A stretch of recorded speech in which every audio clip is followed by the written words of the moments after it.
Magandang araw sa atin lahat mga ka-RM Bulacan Rep and Aircon, no? So, highly recommended tayo dito sa Malis Giginto, no? So Northville 7. So, bumalik kami rito dahil na-recommenda tayo at gumawa tayo ng Condura 10 cubic, no? So, ang naging issue po nito ay ang kanyang filter leak. Nagka-leak po ang kanyang filter, pinalitan po natin ng brand yan. So, paano natin ginawa yan? Nire-process natin yan for standard procedure.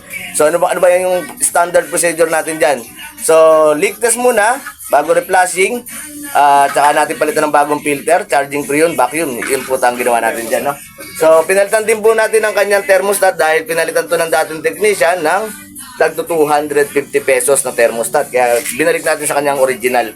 So, dito tayo sa bahay ni Sir Jane, no? Dito sa Northville 7. So, eto po, umuusok na. Lan po tayo dito sa Malis Giginto, Northville 7, no? Dito kay RM Bulacan Rep and Aircon. Legit ka dito, bago mga pyesa dito. So, done satisfied customer, Sir Johnny dito sa Malis Giginto. Tara, let's go.